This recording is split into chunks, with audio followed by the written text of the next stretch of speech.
What up, former party people? It's me, Jerry, the bipedal one from the A is for Alcoholic podcast. Now, if you're finding value in listening to the AIFA podcast every week and you want to support sharing it with others, then we invite you to become a sustaining monthly or per show contributor.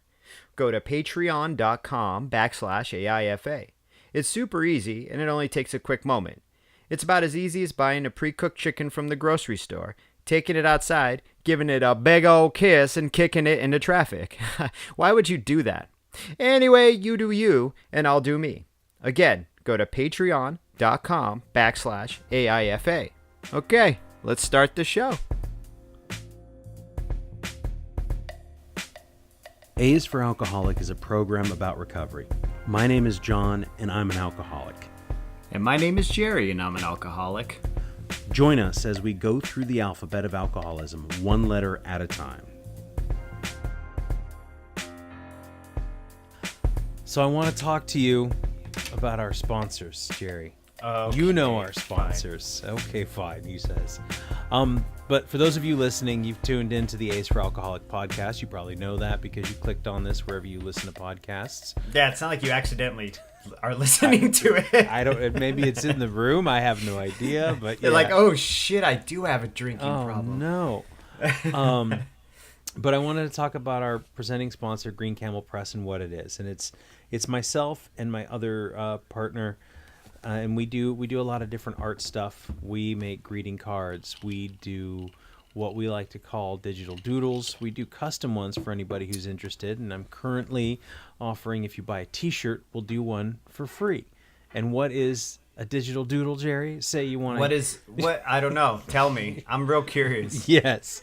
Say you want to do something nice for your lady, or like even, cool. A friend or your mom for Mother's Day, or Father's Day is coming up, and maybe somebody who really appreciates art, and you say, well, let's do something for my dad. It's for his birthday, and he likes fixing old cars, and I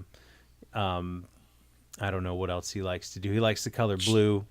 Right. Charlie's Angels, too. And Charlie's Angels. And I go, boom. Yeah. So you buy a t-shirt, and we set you up with I send you a digital file. We take and we draw out some old cars, some denim blue, and some Charlie's Angels, and say, happy birthday, Pops, on it. And we chop it up, and we add some effects and some music, and we make it into, a shareable piece of a file that you can share on social media for your dad's birthday.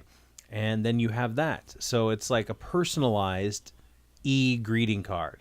And it's not just one of these little e-cards where you open the email and it pops up and it's like just an owl jumps out and says, I'll be your Valentine. Right. Or they just paste your face on a dancing elf. It's not the elf's dancing way too fucking sexy. Yeah. Do you know, that's the jib jabs? Yes. Yeah. It's not quite as weird and creepy as the jib jabs. It's not as hot, huh? Mm-hmm. So if that sounds like something you would like, you should go check it out. greencamelpress.com. You can send us a message here, greencamelpress@gmail.com, where you can check us out on Instagram and Facebook, and we are on Twitter, although I don't use Twitter too much. Are you a Twitter? You're not a Twitter guy. Nah. I don't really understand it fully, or at least it doesn't. I shouldn't say that. I understand it. It's just, notes, whatever, but it's not really my thing. I don't know. It just seems like people being mad or like hating each other. So I don't really fuck with Twitter. Yeah. But yeah, go check us out at Green Camel Press. Right. And get off Twitter, man. Yeah. Fuck Twitter. Also, Gluten is Not Your Problem is our other podcast with our good friend Walter. And this week he tells us about his, you've heard this story. I've heard this story. His involuntary 3-day LSD trip. Oh yeah, you were there. in this story because I guess you were annoyed with him at one point. He went to your house and you thought he was just like joking.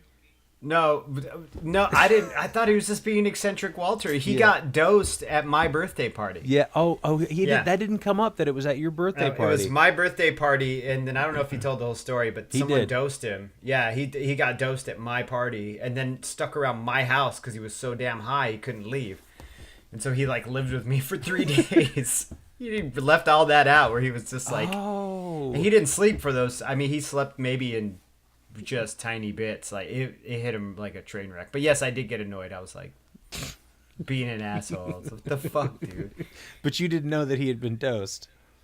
I didn't. I mean, at one point, finally, he was like, Yeah. I think I drank LSD. And I'm like, well, get your shit together. So, gluten is not your problem. We talk a lot about food culture, but also these stories from Walter's life, which are fascinating, interesting, and quite entertaining. So go check this out. Go check us out at Gluten is Not Your Problem podcast. Also, one that we started with my girlfriend about our fitness journey, our health journey, our relationships, called Rashida and John. And you can just Google that, Rashida and John, and we're up there. Did you get a chance? You didn't listen to that one, did you? No, I'm still trying to finish that Mishka Shubali book. Okay. It's I still got like 6 hours left, man. It's a very long book. There's a lot of content out there, and I just want to say, if you are listening to us right now, we appreciate that. So yeah, thank you. There's a lot of ways that you can spend your time. We keep putting out more content, and there's tons of stuff that you could be doing, and you're here listening to us. So we appreciate that. So go check out any of our sponsors, and let's start the show. All right. Well, there you go. I was started. Hey, I got that green camel press shirt on right now too. Is it a nice shirt? It's nice, a good fit. I look like a dope ice cream man. It's awesome. Yes. You should get a t-shirt too. I had to throw that in there because I literally am wearing it right now, and I was gonna, while he's having an asthma attack, I was gonna horn it in there. But it's good. It's good. Yeah. It's a good looking shirt. You look good in it. Yeah, I'm a cool ice cream man. Lots of podcasts and t-shirts and digital doodles, so go check us out. Yeah, buy some stuff. Listen to our stuff. Today's letter is V. V. And so we wanted to discuss the voluntary sobriety, is what we're calling it. Yeah. And the idea that, for me, and again, and this is another thing I just want to let everybody know, is I know I listen back to some of the podcasts, and I sometimes hear myself say, you know what you should do, as if I'm speaking to the listener, and right. I don't speak for anybody else but myself, and I really, if you glean anything from what we talk about here, it's because it comes from our own experience, and right. I certainly am not here to tell anyone what to do.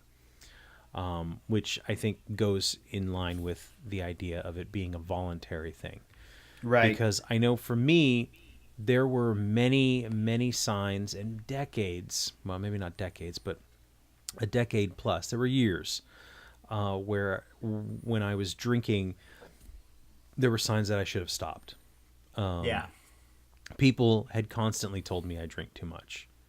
I'd been told by, no, I'm serious. Like, I know, I'm laughing because I was probably one of them. Yeah, I mean, even those of us like you and I, be like, Jesus, man, how drunk did you get last night? Like, it's too much, man. You got to take it easy. And you're like, slow your roll, man. Yeah.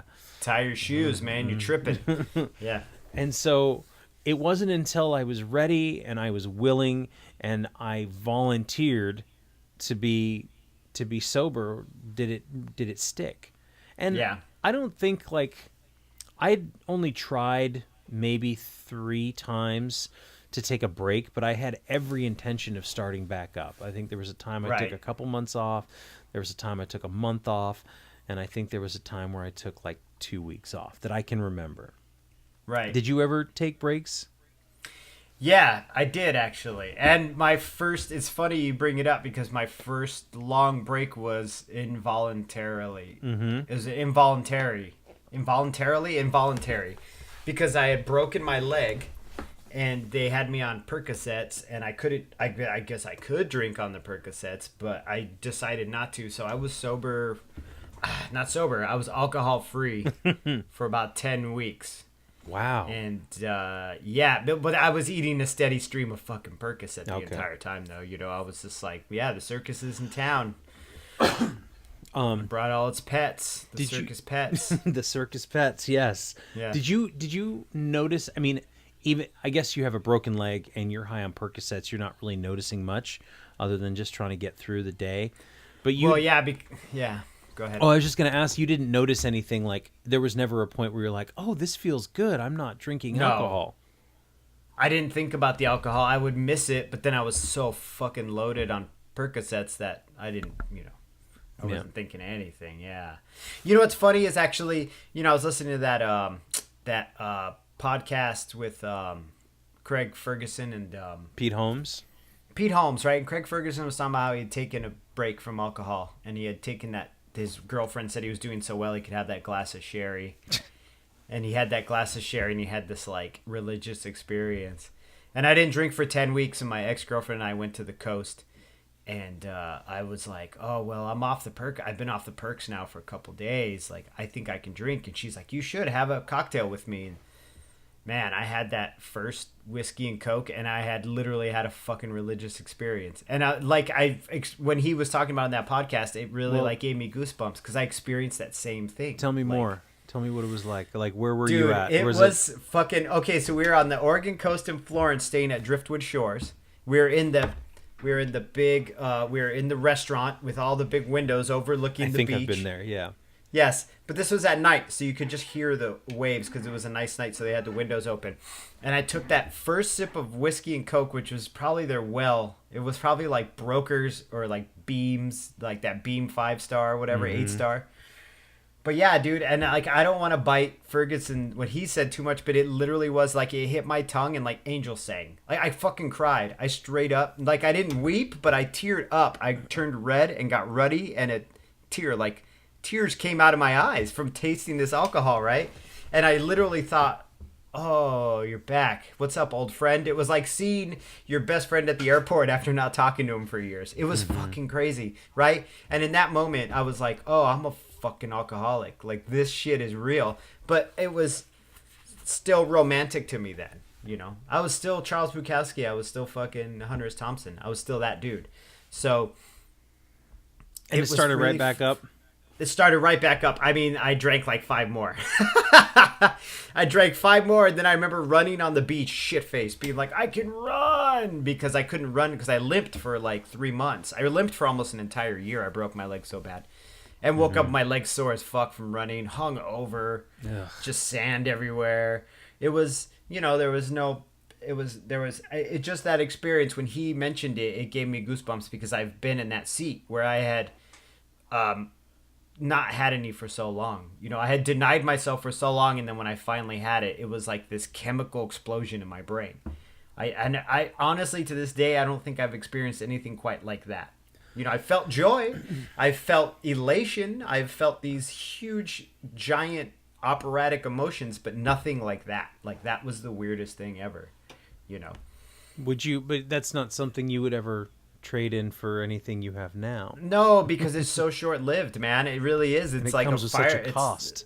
It's a firecracker that comes with a cost, It's so to me, and I'm not saying it was a positive. To me, the positive is that I haven't felt that feeling with other things, because if I ever do feel that way about something else, then I'm just going to overdo that shit, and then I'll have to just do another fucking podcast about it. And my books are full, man. This Monday's already too much. Dude, I'm telling you. Yeah, What do we do, an hour a week? About an hour, about 2 hours in total when we talk. That's a lot, for me. And as far as, I also wanted to ask you about this other, I don't want to call it an addiction that you've been battling, or at least thinking about lately with the Diet Coke. Dude, you've been fucking with them DCs, dude. The Diet Cokes, man. So it started with what, coffee, and then you have a couple of Diet Cokes. I quit drinking normal soda. Like, I've had maybe 2 sips of like a normal Pepsi, because I love soda. I remember when I drank whiskey and Cokes, or bourbon and Cokes, and then I thought I was being healthy by cutting the Coke out. So it'd just be bourbon and club soda, or bourbon and water, or just warm bourbon, whatever. The health drink, yes. Yeah, that is a health drink, warm bourbon, yeah. And then I started drinking Cokes when I got sober, because my body like was screaming for the sugar. And then when I started watching my calories, I was like, fuck, dude, 1 can of Coke's like 140 calories. That's like eating like 2 apples. I could eat 2 apples and be full and feel sated, So then about 5-6 months ago, I started picking up the DCs, the Diet Cokes. And then we were talking about this earlier. It's not, I don't know, man. It's just that I don't know if, is it habituation? That's the word I kept using. I don't know if that's a real word, but it's that habit. It's like that addict that addict in me is like, you gonna drink 3 Diet Cokes today? Maybe you can have 4, buddy. You know, like maybe you can have 5. It's the weekend. Maybe you crush the 6-pack, which I haven't done yet. I don't think I could.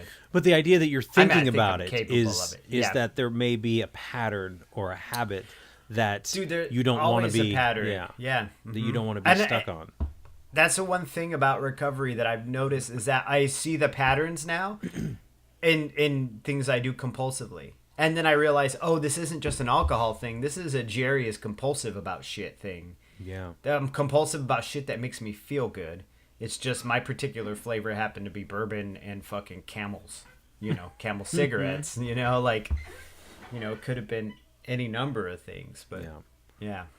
I was feeling the same way similarly with the with ice cream. I told you, you know, that story is I love it because I see myself in it though. That's the thing. And so if you listen back to if you're a fan, you know, but I just want to tell real quick that I would eat a lot of ice cream because that was my replacement. And I would go and I would go to each one of the stores around here, the little corner store, the little liquor store. I'd go to the 7-Eleven here, I'd go to the 7-Eleven there, and I'd hit all the grocery stores, right? And so I'd buy like 3 or 4 of them, you know? Yeah. I'd be like, you know, you got to stock up. And that's, you know, there's always be some banter in my head that I'd be ready to tell the checkout stand. The guys at the office love this one. I'd be like, getting a big bag of M&Ms for the guys at the office or something like that. But I think I would say like, you know, just getting stuff for a party or something like that, right? Fucking unsolicited lies to cover up my addiction. Yeah. But I would take them home and I would eat one, and I would think I was only going to eat one, but I would have like 2 or 3 or 4 in the freezer, and then I would eat the second one, and I would fall asleep. And I would wake up and there would be bile on the back of my throat from like just the sugar and cream that would be like after I laid down creeping back up, and it was disgusting. And I would wake up coughing and hacking and like felt like I was dry heaving with like it was just disgusting. So it was horrible behavior that had terrible results, and I continued to do it. Right. Now, it's not necessarily the same as a few Diet Cokes, but when you start to see that pattern. And then I would try to find loopholes. Well, I can get that Halo Top because it's really low calorie. Right. And even when I was counting calories in February, you know, I'd be like, well, 3 Halo Tops, if I get this one, I can keep it under 900 calories. And if I go work out at the gym and if I can burn off 600, that means I can still and only eat cucumbers. Like motherfucker cucumbers, that's great. With hot sauce on them or a little bit of salt. So I'm doing all this shit just so I can crush 3 pints of strawberry Halo Top. You called me and you're like, oh man, I discovered these Halo Tops are great. And I'm like, yeah, I eat Halo Top all the time. And you're like, yeah, man, I can eat a whole pint for like 300 calories. And I'm like, why the fuck are you eating the whole pint? Like, I do a serving. It's a half a cup. It's 90 calories. And you get that ice cream craving out of the way. And you're like, no, I fuck with the whole pint, Jerry. And I'm like, Jesus, all right. Whatever, you know, and you can't. I mean, you do you. I mean, do what you got to do, but you know that's fucking wild man shit. But I also, to me. I wasn't going to be told not to, even though I felt that it was bad. I didn't feel good about it. I was really unhappy to I just throw another paper pint in the recycle bin. It just had all the reminiscent of that. Whiskey of all the beer bottles in the fucking yeah. recycling bin. Yeah. Being super embarrassed because mine would be like every week would be 8 fucking whiskey bottles and be like, well, I like to party by myself a lot. We do a lot of entertaining.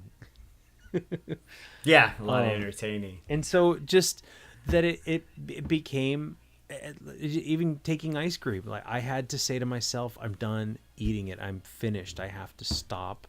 Completely. And it's different with food than say with alcohol, because I know that I will never ever if I want to keep my recovery the way that it is, and I do very much so, I will never drink alcohol again. That's the plan. I don't claim to predict the future. But it's different with food, right? So Diet Cokes, you can kind of slip here, get a little weird there, a little weird over here. Yeah. So I got excited because there's this place that's doing like sugar-free, dairy-free ice cream, whatever, blah, blah, blah, frozen bananas. And I'm like, awesome. And then I'm already thinking, Well, can I get some to go? Can I get a pint to go? How many pints can I get?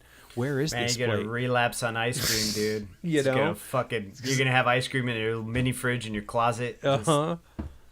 And so whatever it is, it had to be my choice to quit drinking, to quit ice cream. Right. Food is weird because my dad was telling me once that he really needed to make a meeting. He was having a really hard time. Have I told you this story about my dad and his the Overeaters Anonymous? And I've met some people in OA too. So my dad was having a rough time. He needed to be around some program, and so he went to an OA, an Overeaters Anonymous meeting, because he couldn't find any, of the other meetings. Mm-hmm. And he was like, damn, dude, those people, not only do they have it tough, he's like, they're tough as fuck. And I'm like, what do you mean? He's like, because you need food to live, Jerry. You got to eat 3 times a day to function as a human being. He's like, what do you think you would do if I had to put, you're only allowed to take 3 shots of tequila a day? Because my dad's drink of choice is tequila, right? Oh, wow. Yeah. Yeah, he's like, can you imagine if I put down 3, you're only allowed to drink 3 shots of bourbon every day, and you could only do it at certain times during the day. He's like, that would be too much, right? Because you'd want to go off the fucking rails, like.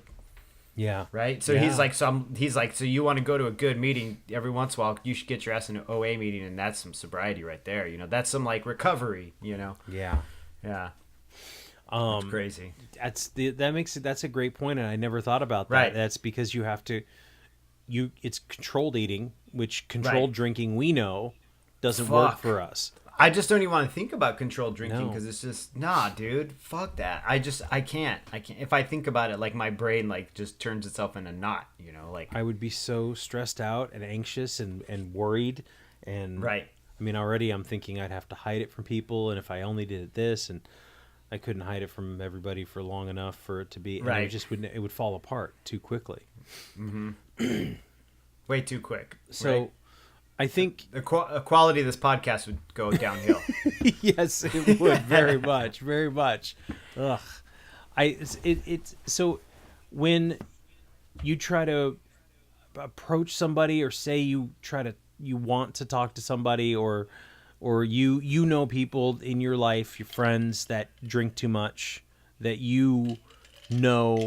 if they were to answer honestly would probably say they had a drinking problem. I mean, what's the best thing that you think you can do for somebody who is in that situation? I get what they call in the program a 12-step call, which basically just means it's kind of like a rush intervention. And they don't do it so much anymore because so many resources are available to people.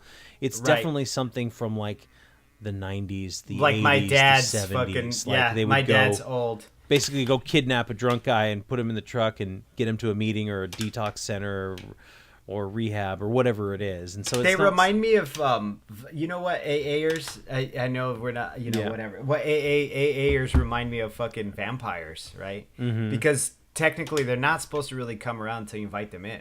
Do you know what I mean? They don't come and say, "Hey, come be a fucking vampire with us." Like you have to like invite that into your life, like it's a weird thing. It's not like they go canvassing everywhere and saying, hey, quit drinking with us, no, that's the whole purpose of the program, is that you have to find it, and then once you find it, you like invite it in. You have to want it.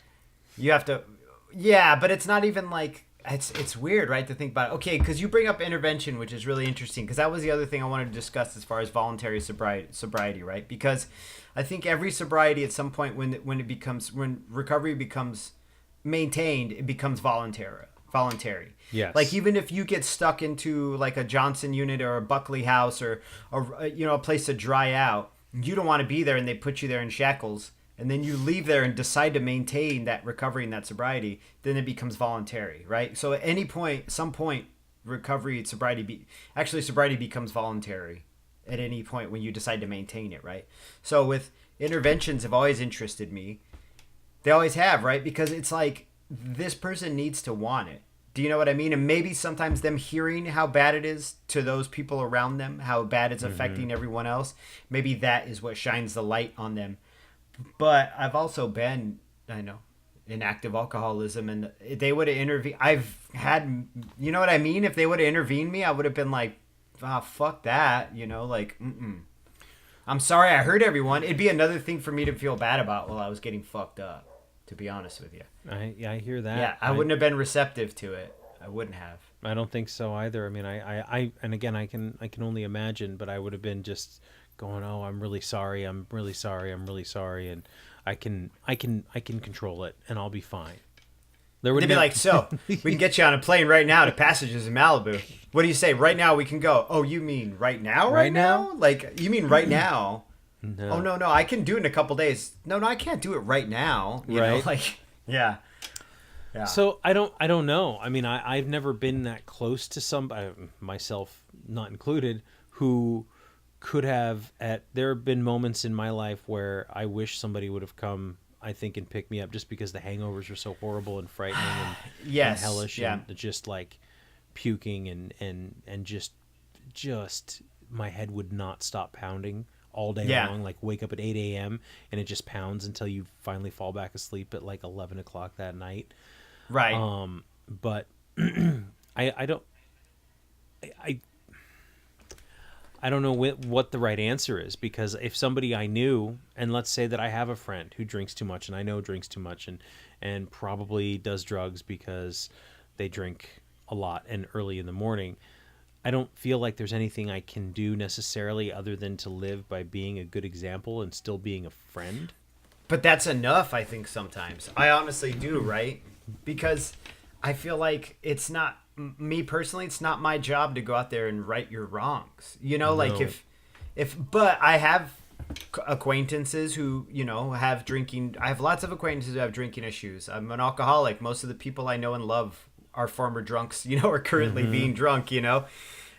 And they've hit me up about it, but I've never gone to them and told them, you need to get your shit together, you know, or your shit's all fucked up. Unless they're trespassed on me in some way, you know, like come to my house and puke on my shit or something. Then I'd be like, you need to get your shit together. You puked over my shit. But I really honestly, I've had people reach out to me, and it always makes me anxious and grateful that at least me out here just doing me apparently affects someone that they feel like I'm the person they can talk to. But it scares the shit out of me too, though, every time. What scares you? That they reach out to me for help because I don't want to fuck it up. You know, my doubt in my mind is like, don't fuck this up. Don't be a bad representation of, you know, of not the program, I guess, because I'm not representative of the program, but just a bad representation of what recovery is, you know. Because if I look at my recovery when I put myself outside of myself and I'm like, well, you're sober and you're feeling much better about life and things are getting easier, but you could be doing recovery much better, Jerry.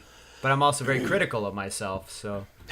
Yeah. Right? I am. I'm really critical of myself. So other people see me and I imagine some people see me who are in a hard place and they're like, well, Jerry did it. I can do it. And then in my mind, I'm like, I'm barely fucking doing this. You know, some days, not every day. Well, a couple things on that. One, it sounds like overthinking. Sounds like classic alcoholic overthinking and being overly critical. Dude. Yes, neurotic Jerry. Two, it's my the new fact rap that name. you were barely doing it is a huge testament, because one, I knew you when you weren't doing it and you were a fucking mess. So if you were barely able to do it, awesome. And two, you were a huge reason why I was able to get sober. I mean, I didn't decide it. I didn't sit there on the couch with that last Pacifico going, you know, I want to be like Jerry. I'm going to be sober voluntarily today. Just like Jerry. What I thought was, when and you didn't, no offense, you didn't come into my mind in that moment necessarily. I didn't expect to. I'm glad I didn't, actually. I'm grateful, but you were the first person that I thought, I should really reach out to this person and find out exactly, like, what the fuck am I supposed to do? Because, and all you could say was, well, here's the deal, John. This is what I did. This is how I got through it. And this is how it went. And if this doesn't work for you, that's fine. And that's what I would say too to somebody, and be like, hey, there's lots of different ways to do this. I can show you how it worked for me. But yeah, in those moments, I was like, you know, and shortly after, I was like, well, I need to get a hold of Jerry, because even if he's barely hanging on, even if you're your worst fucking day and you're like, all I want to do is have a drink because, you know, everything sucks and work sucks and you know, my relationship is in the dumper and sobriety sucks and it's raining outside and fucking button pops off my jeans or something. I don't know, you know, my Fitbit doesn't work, and whatever it is, you know. Even on those days where you're barely making it, you still made it out because you didn't have to make it out. No, I didn't. And you know, and not to get too deep on that shit, but we live in a culture we live in a drinking culture. This country is a drinking culture. Mm-hmm. And they tell you, well, it's okay to let loose and get loaded, just don't get loaded and loose all the time now, you know. And some of us can't not get loaded and loose all the time. It's what we were made to do. Get loaded and loose, and you know, but don't overdo it. But here's do it responsibly. Mm-hmm. But get wild. Be irresponsible, but be irresponsible responsibly. It's like fucking crazy shit. And you want to drink alcoholic liqueur or whatever, alcoholic seltzer now? Sure, why not? It's just fizzy water. Why not? Yeah, it's just fizzy water that'd make you fucking piss your pants and crash your car. That's cool though. I took us down this road, yes. By the way. I took us down this road. Well, and it's absolutely 100% true. In one of the books that I'm reading right now called This Naked Mind, that you turned me on to, and Annie Grace talks all about that. She talks about the culture of it and why, and that, you know, when you start to realize what alcohol is, what it does, how it works, and how it works against you, you go, God damn, this is really like so prevalent. You know, would I say, hey, yeah, there's this poison that will drain my bank account, destroy my relationships, and make me feel horrible. Yeah, let's get some more. And Bring you know, she talks about like the dopamine and how dopamine is not a reward you get for getting the thing you like. Dopamine kicks in before you get it. Dopamine is the thing that goes, ooh, yeah, where we need to find this stuff. That's that exciting moment when you decide you're going to pull off and hit up a bar and go sit on it. Or hit the liquor store. Yeah. You got the bottle in the brown bag in your lap. Yeah. Mm-hmm. The dopamine pops up when I have these little fantasies about finding a nice, dark, cool bar to go sit on a, you know, squishy stool and get a nice big glass of something brown. And so that stool is so full of farts, dude. That whole bar smells like barf. Stool's full of farts. Front door fell off. Exactly. Front door done fell off, dude. So, what was my point? Just This Naked Mind and talking about the dopamine and we're talking about how our culture is geared towards it. Yeah, it is geared toward it. They tell you drink too much. They tell you to drink, and then they tell you drink too much. Do you know what I mean? It's but I mean that's just the hypocrisy of I think most cultures are like that. I think we're human beings. It's just part of our malady of existing. It's just fallible human being, human existence. Yeah, the fallible human existence. You know what I'd like to hear from on topic is I would like if we have any listeners who have gone through an intervention, what their experience was like. I'd like someone to send me a message. You know, through the Instagram or through the email. I'm very curious because I've had lots of people tell me I drank too much, but I never walked into a room and got ambushed. Like that show that you and our homeboy used to watch. Dude, so you guys, I used to watch it and laugh. Yeah, both you guys. You'd watch that and fucking Hoarders, like back to back. It was like a depression cave. And Law and Order. So, but yeah, I used to watch it and laugh. And now, I mean, I see things so differently now. And I know that sounds cliched, but I don't watch that stuff anymore because it makes me sad. Yeah. And you know, I would want to help these people rather than laugh at them. Yeah. But yeah, it's just I can't believe that. And whatever, man. Whatever you like to watch and however you like to watch it is fine by me. But my brain has changed. Right. No, it's just you have a different. Well, I mean, I imagine people listeners that watch it and maybe enjoy it or enjoy feeling compassionate towards this, towards this person or feeling empathetic. You know, I couldn't watch it back then because I was like looking at my future. Oh, it was, dude. It was like a crystal ball. So I'd walk into the house and you two fools would be sitting there and you'd be smoking. You know, smoking cigarettes, watching some dude who's just crushed like fucking 14 fucking Seagram ices, sitting in a La Quinta with his parents. Just, you know what I mean? And like, you guys would laugh, and I'd just be like, "Man, this is my fucking future. I can't handle this shit." Like, I wonder if that had something to do with the fact that you were the first one of us to get sober because you You obviously had some awareness that you were turned off by it because it reflected to you what you potentially could go down the Right. road. I never Dude, saw that.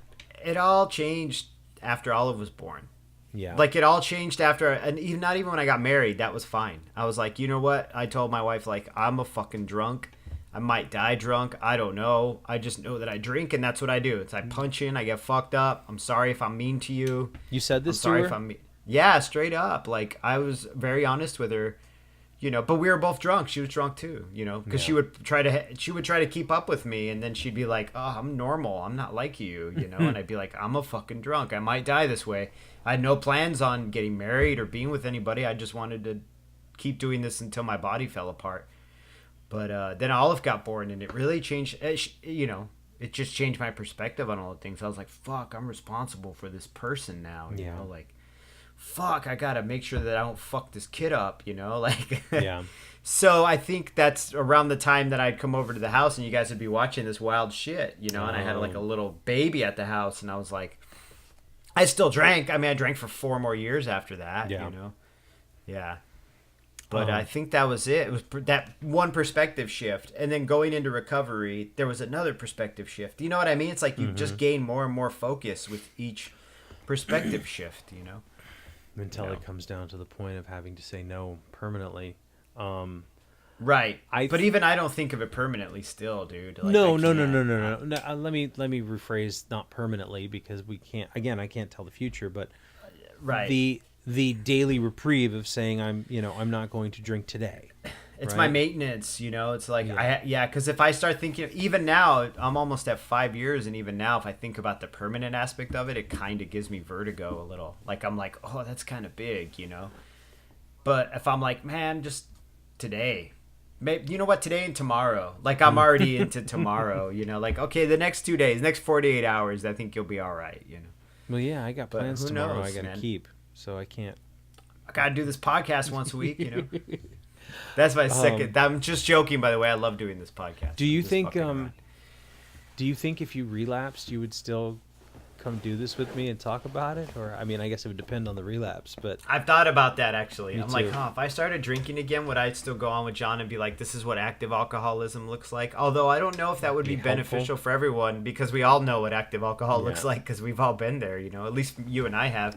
And I imagine some of the listeners have, well, I I've just been mean, like, well, I know what that drunk sounds like. But I mean, you mean from the experience of a relapse? yeah, not that like maybe not actively relapsing, but if you had relapsed and come back and If I had relapsed and come back, I would still do the podcast. But if I had relapsed, I'd be like, I can't honestly sit here and do this, and be fucked up while doing it. I wouldn't feel right. Oh man, even this recovery shit's fucked up my whole idea of all that shit. can't. It has. I remember I first went into the program. My dad's like, it's gonna fuck your drinking up all. If you start drinking, it's gonna fuck it all up. And you didn't. Like, you won't be didn't able- drink after that. I right? didn't mean, drink yeah, after that. Yeah, no, I haven't relapsed since You haven't. since the first time I attempted it. I attempted it twice. I attempted it once, and the other time I was sober because I was high on Percocets. And I've said this on the podcast before. I got in a huge fight with my wife. It got really fucking ugly, and I said, I'm done. I'm gonna take a break, I'm gonna take a break for a week, and that break lasted like 48 hours. Then I was barbecuing 2 days later, and I was like, it'd be good right now, some whiskey. And then I was just like getting fucked up all the time again. Yeah, I didn't. I was the same way. I didn't think about it as permanent. I just thought I need a break, because I had taken small chunks of time before, and I thought, take a break, clear your head, everything will be fine. You took a month, and we gave you so much shit about it. I know. You took a month, and we were all so fucking mean to you about it. I was really mean to Yeah? you. Coda, our friend Coda was really supportive, but I was just like, yeah, that guy's a fucking quack. You need to get back on get off the wagon. That's right, because I went to go see a doctor, and the doctor said, you need to stop drinking now. And then he basically said, you need to stop eating sugar, you need to stop eating salt, like all these things. He said, All the shit you're no doing now. caffeine. He said, and this is when I was, I don't know, probably early 30s or something like that. Yeah. So this is like 10 years ago. Mm-hmm. And so I think at that time I went 2 whole months. It was like November and December, and I thought, oh, I'll just go until the first of the year, right? And no sooner did the first of the year come, and I was tending bar on New Year's Eve, and it was fucking shot o'clock, New Year's Eve, bam. Like, I did not wait. I didn't hesitate. There was no thought of... It was a 2-month reprieve to not drink just so I could drink. I knew exactly when the clock was up. Yeah. Right. To drink the exact same way you're drinking before. Exactly. You know what I mean? Like, that's why this month off, this November, what do they call it? Sober October or whatever. Sovember. I don't know what they were calling it, but it's like I take a month off just to start back up drinking the way I was drinking before. So what's the fucking use in taking a month off? Yeah. But if the month off helps, like I've always said that too. Yeah. You're like, man, I feel wonderful. I think that's the hope. Fucking great. I think that's the hope with these things is that people, when people set them up, and I know there was this other, if anybody, there's another one, this guy's name is Andy Ramage. He's an English guy, and he was on the Rich Roll podcast recently, and he did one called 1 Year No Beer. And his whole thing is, his approach is, I just want to talk to the moderate drinkers. I want to talk to the drinkers who don't think they have a problem. And, you know, his whole thing was, I'm here to tell you that if you are an artist who drinks, you'll be a better artist if you don't drink. If you're a parent, you'll be a better parent if you don't drink. If you're an athlete, you'll infinitely be a better athlete if you don't have those 2 beers at the end of the day. Right. And so he did this whole program that he called 1 Year No Beer. And I think that that's the hope with any of these things is that, hey, just try it out, see what you think. Not everybody's going to be into it. Not everyone's going to be interested. And I get what you're saying about like seeing it on social media and going, I'm already planning. I got 3 weeks till my first drink, and I'm going to have this. I can't wait. That's what bugs me about it more than anything. It's like the wine mom thing. Like those things. Yeah, they're innocent, I guess, but anyway, I didn't mean to interrupt. That's all. Just you should check that out. It was a pretty cool conversation as well. You know, a thought occurred to me while you were talking about this guy talking about, you know, you'd be an infinitely better athlete if you didn't have those 2 glasses of beer every, you know, a night or whatever. And it's pretty funny because culturally we look at smoking as like this evil, vile thing that gives you cancer and kills you, where drinking is this evil, vile thing that gives you cancer and kills you. And they tell you now, like, you know, even if you smoke 1 cigarette a day, you'll notice a detrimental effect to your health. And I would probably, I'm not an expert, but I imagine that even drinking 1 pint of beer a day would probably be detrimental to your health than not drinking 1 pint of beer a day. Yes. You know, they always talk about those studies where if you have 1 glass of wine, your heart rate, and then they go back and debunk those studies, and then there's a new study, and and then there's always some guy, some woman who's lived to be 105 and drank Jack Daniels and smoked Marlboro Reds all her life, and so I mean, even though her genetics are fucking pure iron, she's like, by the way, I was a coal miner. Yeah. So I think again, it's personal choices that we all have to make, and it has to be, for me. If it wasn't voluntary, if I had been forced into it, I don't think I would have stuck it out this long. I don't think that I would have. I don't think so either. I don't think that I would have found the value, because I didn't find the value in it right away. I don't think that maybe a little bit, there was like a small pink cloud where I would be going to meetings and texting you back and being all excited about shit and like 1 day at a time, bro. Yeah. But I really didn't start feeling... And I hate to say that. I mean, there were benefits immediately, right? There were benefits that I wasn't hungover, and those were exciting, that I felt like I had a superpower. But I still was... Feeling normal every day was your mutant ability. It was. I could wake up. I'd wake up at, 10 a.m., which, is still pretty late for some, and I'd be like, oh, wow, I'm not hungover? This is crazy. This is awesome. I'm a mutant. Yeah. Dude. Like, coffee doesn't just, like, get me back to normal. It, like, perks me up, but... Yeah. I don't feel like there were lots of benefits along the way, but it wasn't until that like 18 months in or something like that where things shifted to even a bigger, there was a bigger shift in perspective, and there was this bigger shift that this is a lot larger. It's not just quitting alcohol. It's trying to figure out what I'm supposed to be doing here, and not in any sort of, what job am I supposed to do, and what exactly is God, and what is awareness, and this idea.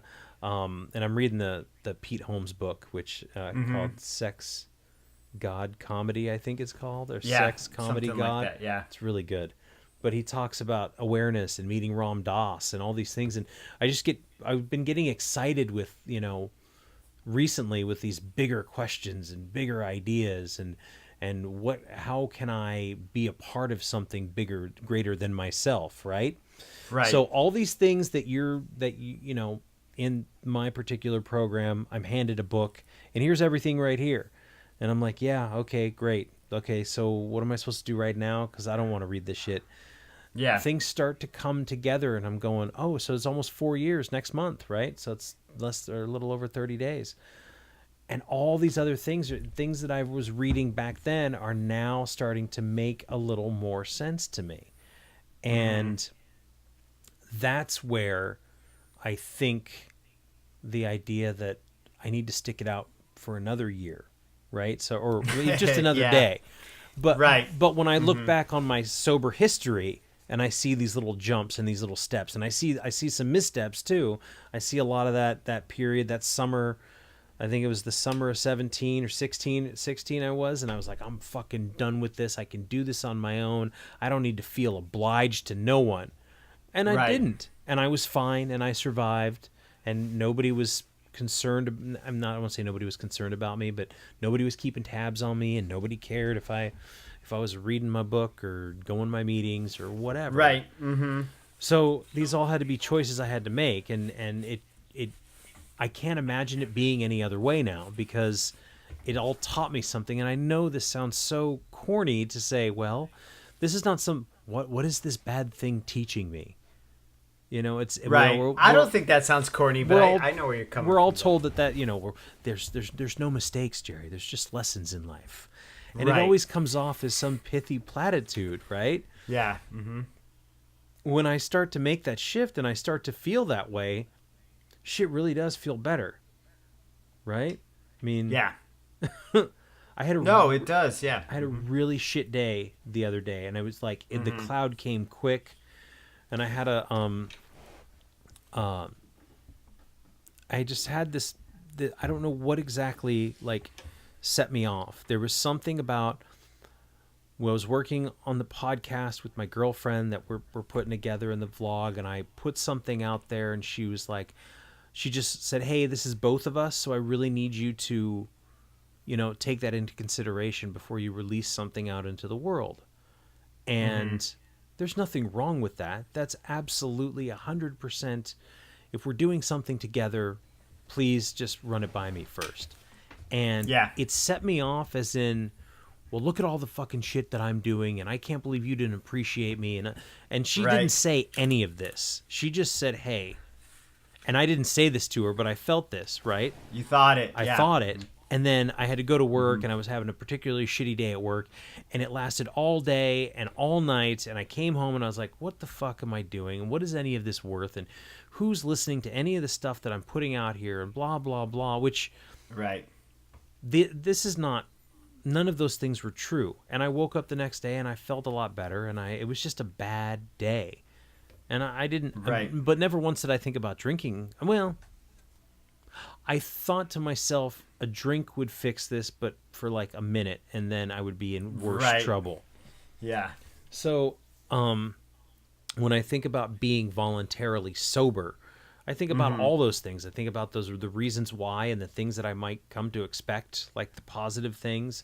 I think, and I have to look at my track record, and then I go, well, that's my track record. So if it's getting better every single day, then don't let some little bad feeling about that you didn't feel appreciated, John. Right. Especially it's a feeling you manifest on your own. Exactly. You know what I mean? This is all you did this to yourself. You know what I'm saying? Yeah. It's like that comic on the internet where the guy's riding a bike and he sticks a stick in the front spokes and crashes, and he's like, fucking Obama or whatever. And it's like, yeah, you did that. Yeah. Yeah. So, I don't know how often you do that to yourself. I mean, every fucking day, dude. Every day. And I have to check myself while I'm in it.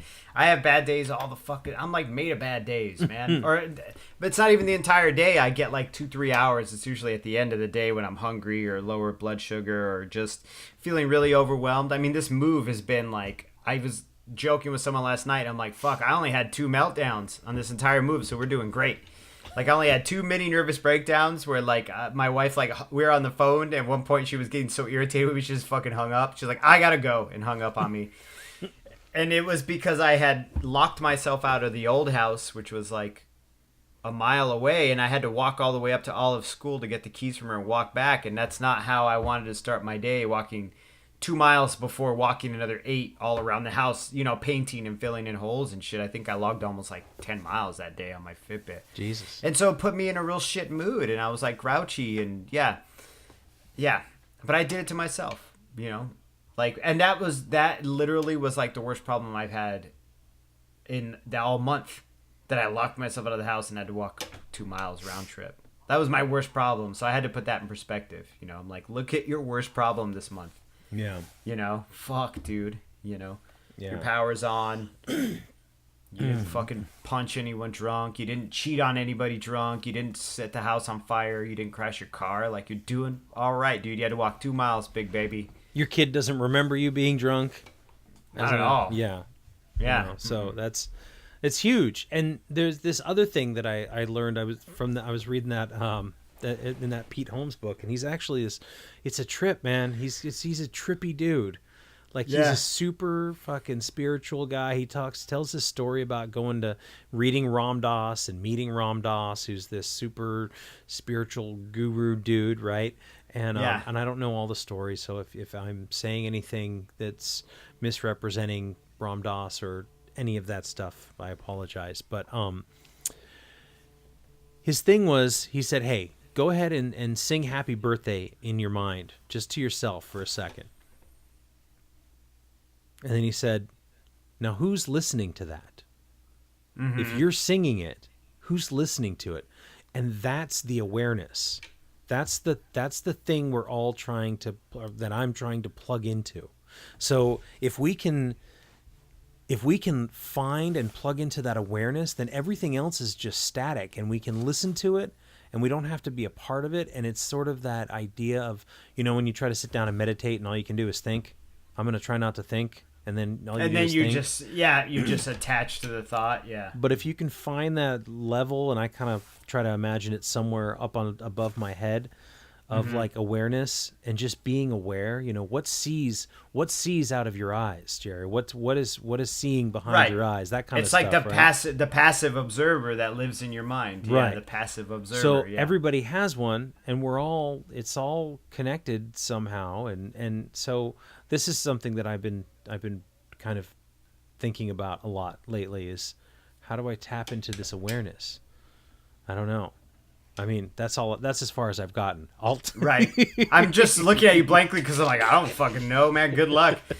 I have no idea later when I figure something else out. You figure it out, you tell me, and then I'll try what you tried, because I'm like, I don't. But, man, I'm like living out of a Safeway bag right now, so I need to tap into my inner fucking, dresser.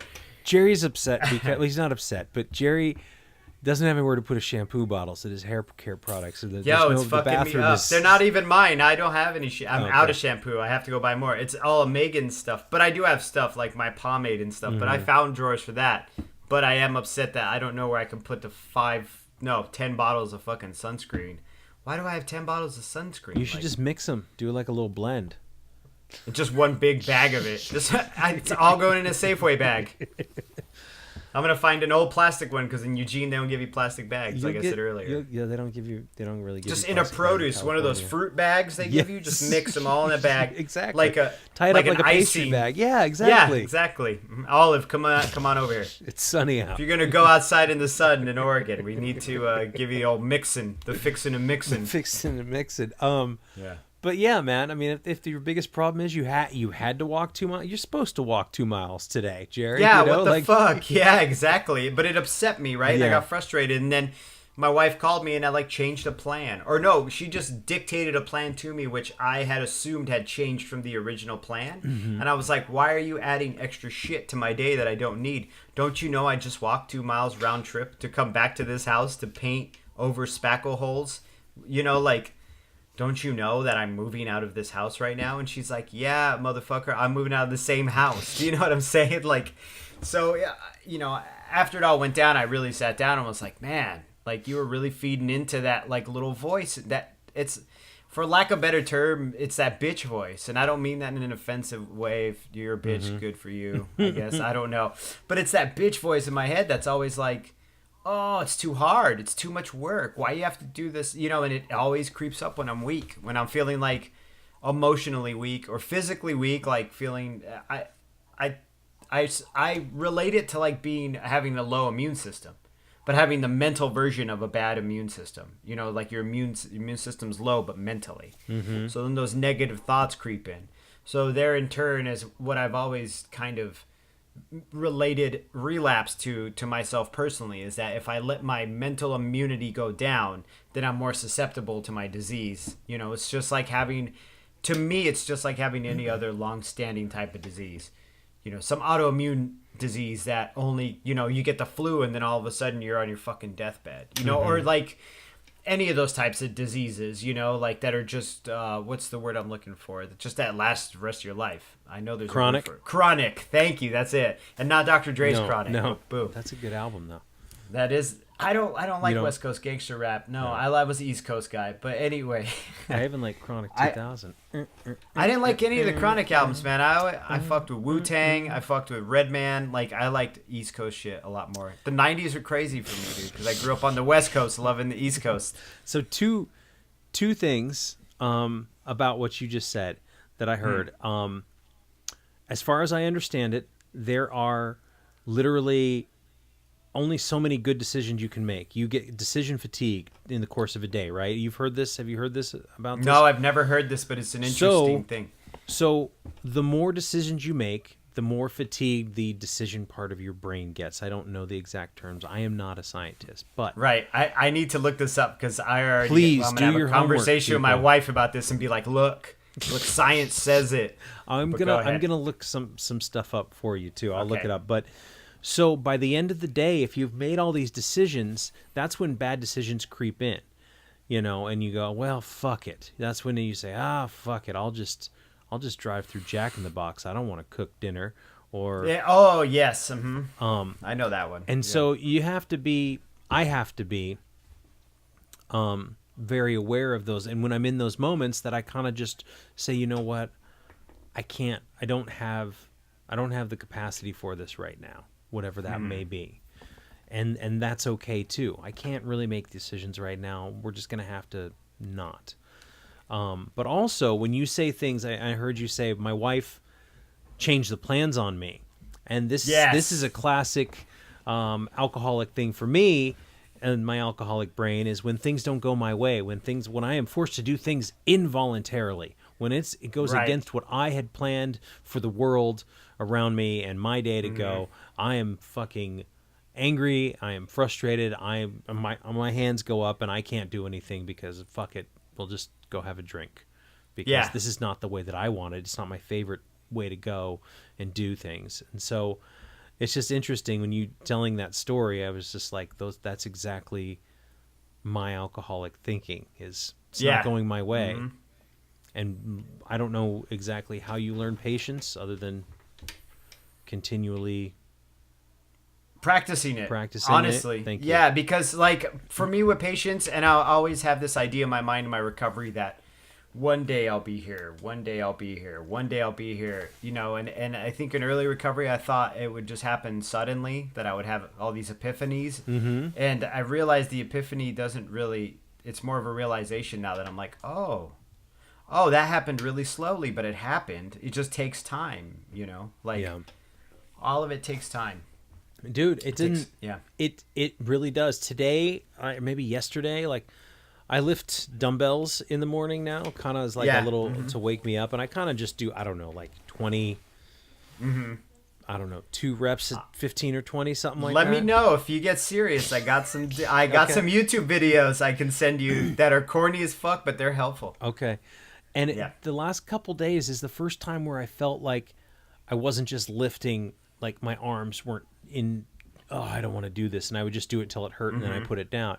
And then they started to hurt a little bit, but I felt like I wanted to go further.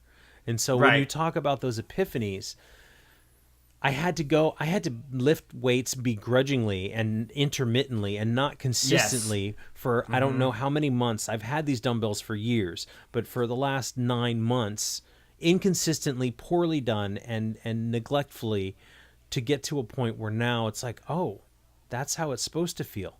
And so this muscle is finally formed by practicing whatever it is, patience or gratitude or any number of things. But I had to want to do it every single day, even if I didn't want to do it that much. Right. And that was fine too.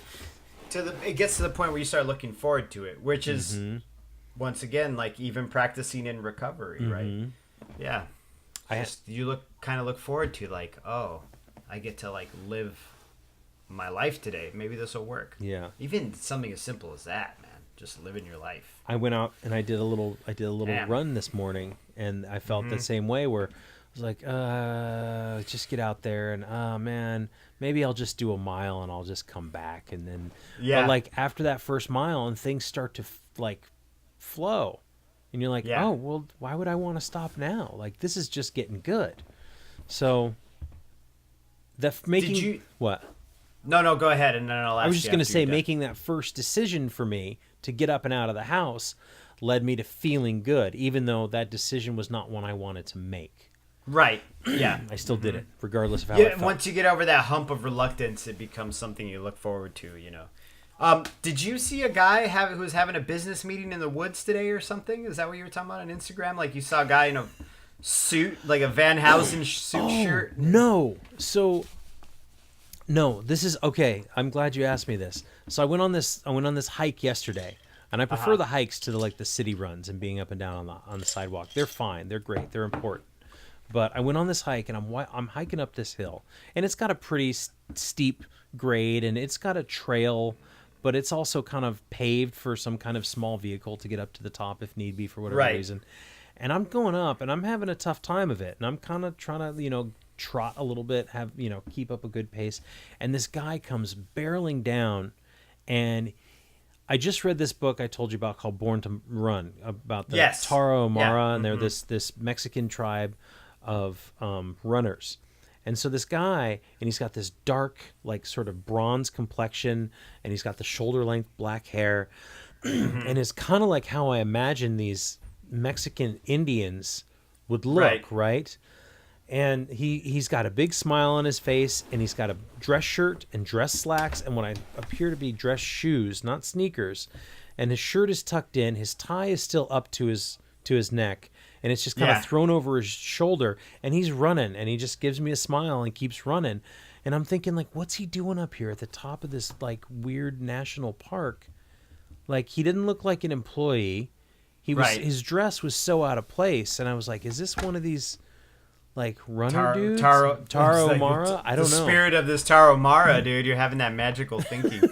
And it was just such a trip to me. You manifested and him. I almost wanted to like stop him and say, hey, can I ask you what you're doing? Or I should have said something. I don't know. Or take a picture with you or like something. Because you don't see that kind of stuff. Usually I see people on the trail, but it was just so strange to me. And I don't know who he was, but... This is Dwayne "The Rock" Johnson. He was, dude. I mean, like, but I was thinking in my head, like, this guy just decided he needed to go do a quick, like, fucking 6 miles, because that's how long it took. But he didn't have his stuff. He didn't have his gym bag, so he just had to get it in after work. It's like, fuck this. Just got a promotion. Got to celebrate by running up a mountain and back. It blew my mind. It was so weird. That's what I was trying to convey on the Instagram story, was that it was just like, what the fuck? I saw a lady today. I went to Safeway to go get in the morning. They weren't they were fucking Diet Coke. Shit. I went to Safeway to go get my half rack of DCs and some spinach. I literally bought that. And then I was walking back, and this older lady came up, retirement age, like mid to late 60s. She had on a gray shirt and just in plain sans serif, just plain lettering font on the front. The shirt said, I just want to hang out with my dog. And she was walking her fucking dog. And I just smiled at her and she smiled at me and she like made my fucking day, dude. Because it was so simple. Like she was just like walking this, and this dog was old as Methuselah. This dog was like a mummy. It was old as fuck. And it's like, I just want to hang out with my dog. And I think at the end of the day, John, we just want to hang out with our dog, man. Word. Our inner dog. Our inner dog. Who doesn't, I mean. And then if you don't like dogs, whatever it is, your inner spider or inner cat or just want to hang out with your inner. Yeah. That made no fucking sense. I like that, though. I just want to hang out with my dog. Yeah, just want to hang out. I should have gotten a picture of her, man. This is what I'm saying. You are, but I'm like, you're fucking doing great because you are hanging out with your dog right now. So fuck yeah. This wasn't just like I this wanted guy. to make fun of this guy and take a picture of him. No, I was just amazed. You were like amazed, yeah. You know? Yeah. There would have been times in the past where I'd want to take pictures of people because I thought they were fucked up or weird or made me laugh or I wanted to make fun of them. But right. I don't know. That's the people like that. Like, I don't know. Are those people real? Does it matter if they're real? I guess through the magic of long-term sobriety, we've learned to appreciate the world around us. Amen. Thanks again for listening. Our music, as always, is by Neglect. You can find more of his stuff at neglect.bandcamp.com. And you can find us on all social media platforms that matter: Instagram, Facebook, and Twitter. And you can reach us at aisforalcoholic@gmail.com. Talk to you later. Yeah.